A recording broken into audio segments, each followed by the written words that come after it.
Good day everyone, I'm Engineer Jillian Matakaw. For today's video, I will gonna tackle about the law of thermodynamics. Thermodynamics about 4 laws. We have zeroth law, first law, second law, and third law. But before that, I will gonna say, please like the video. The zeroth law of thermodynamics. The zeroth law of thermodynamics is a fundamental principle that defines the concept of temperature and thermal equilibrium. It states that if two systems are each in thermal equilibrium with a third system, then they are at thermal equilibrium with each other. This means there is no net flow of heat between them, and they are the same temperature. The law of us to use thermometer to measure temperature accurately by ensuring the thermometer reach equilibrium with the object being measured.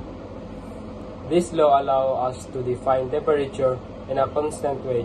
If a system A is the same temperature as system B, and system B is the same temperature as system C, the system A is the same temperature as system C.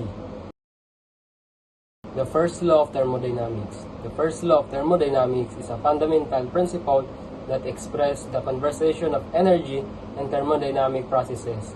It states that energy can't be created or destroyed, only convert from one form to another. Second law of thermodynamics. The second law of thermodynamics states that any natural processes, the total entropy of system and its surrounding always increase over time.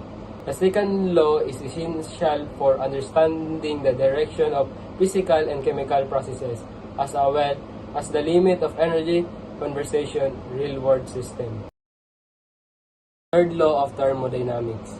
The third law of thermodynamics states that as the temperature of a system approaches absolutely zero or 0 Kelvin, the entropy of a perfect crystalline substance approaches zero.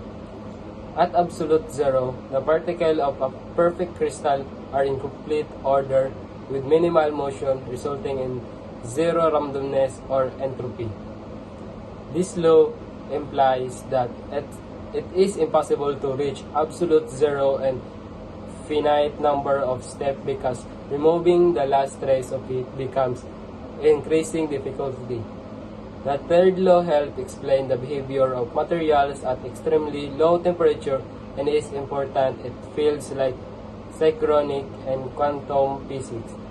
It also provides a reference point from calculating the absolute entropy of the substance. Thank you, everyone! Thank you, Elmar! Boom!